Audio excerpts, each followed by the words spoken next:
যে আজকে রাজ্যপালের যে ভাষণ, অনেকগুলি বিষয় যেগুলো হচ্ছে যে এড়িয়ে যাওয়া হয়েছে। আর প্রথমত আমার মনে হয়েছে এটা কোথাও একটা লিখে দেওয়া ভাষণ। রাজ্যপাল তার নিজের কথা এই ভাষণে বলেননি। এইটা হচ্ছে যে আমার প্রাথমিক প্রতিক্রিয়া রাজ্যপালের ভাষণ নিয়ে আজকে। হ্যাঁ, আপনারা সকল জানেন যে আজকে আমাদের অষ্টাদশ বিধানসভার প্রথম অধিবেশন ফর্মালি আজকে শুরু হলো এবং এটা বাজেট অধিবেশন। আজকে রাজ্যপালের ভাষণের মধ্য দিয়ে সেই অধিবেশন শুরু হয়েছে।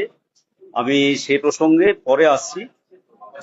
এবং এই অধিবেশন শেষের পরে আমরা মুর্শিদাবাদ জেলার বিধায়কদেরকে নিয়ে আমাদের রাজ্যের মাননীয় মুখ্যমন্ত্রী শ্রী শুভেন্দু অধিকারী মহাশয় আলাদা করে বসেছিলেন।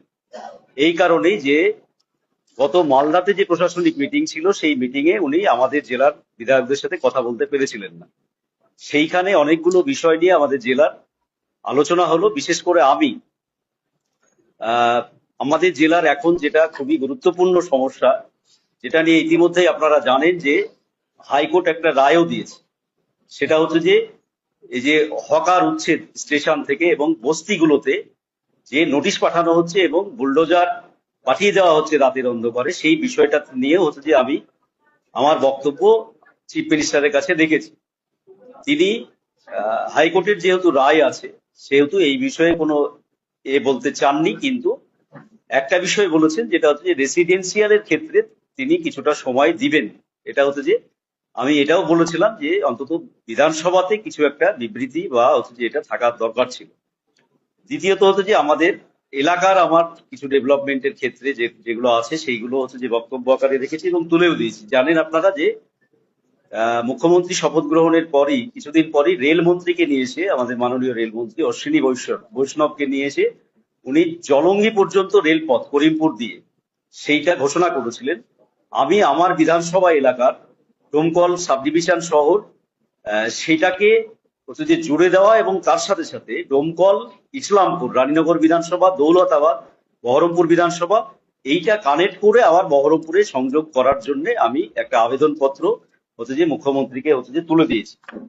এইটা একটা ব্যাপার। আর একটা হচ্ছে যে আমাদের যেটা ডোমকলে শিক্ষা সংক্রান্ত যা বিষয় ছিল, general college, girls college, BEd, DElEd সমস্তটাই বামফ্রন্ট সরকারের আমলে আমাদের প্রাক্তন মন্ত্রী আনিসুর রহমানের হাত ধরে সেই ডেভেলপমেন্ট হয়েছে।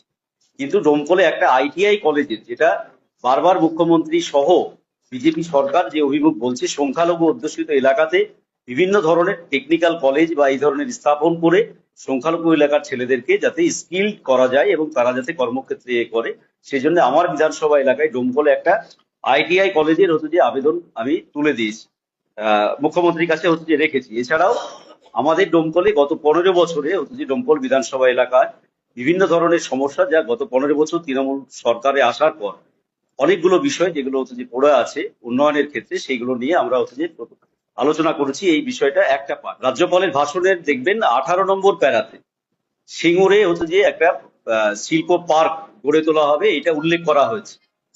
আমি যেটা বলবো প্রাথমিকভাবে, ঠিক আছে, এটা সাধুবাদ। একটা সময় আমাদের রাজ্যের প্রাক্তন মুখ্যমন্ত্রী এই সিঙ্গুর নিয়ে, আপনারা জানেন যে আমরা বামফ্রন্ট সরকার সিঙ্গুর, নন্দীগ্রাম, জিন্দালদের ইস্পাত কারখানা, এই সমস্তটা হচ্ছে যে আমাদের পূর্ববর্তী যে বামফ্রন্ট সরকার ছিল, বুদ্ধদেব ভট্টাচার্য মুখ্যমন্ত্রী, তার নেতৃত্বে এই শিল্পগুলো প্রায় তৈরি হয়ে গেছিল সিঙ্গুরে। আজকে তাপসবাবু শিল্পমন্ত্রী, তিনি বলেছেন, রাজ্যপালের ভাষণে এটা উল্লেখ করেছেন। আমরা অন্তত এটুকু বলি যে সাধুবাদ। কিন্তু পিছনের দিনে যে ভাবে এই সিঙ্গুর থেকে নেগেটিভ আন্দোলনের মধ্য দিয়ে সিঙ্গুর থেকে টাটাদেরকে তাড়িয়ে দেওয়া হয়েছে, তাতে আজকে আমাদের রাজ্যে 15 বছর 20 বছর এই রাজ্য পিছিয়ে গিয়েছে। তো এখন দেরিতে হলেও বোধোদয় হয়েছে এবং এটা ঘটনা যে আজকে যারা এই সিঙ্গুরে শিল্প আনবো বলছেন, তারাও এই সিঙ্গুর আন্দোলনের সাথে সেই সময় ছিলেন। যার ফলে দেরিতে হলেও বোধোদয় হয়েছে আমাদের রাজ্যের জন্য আগামী দিনে যাতে এই সিঙ্গুরে কল কারখানা গড়ে ওঠে, আমরা এটাই চাই।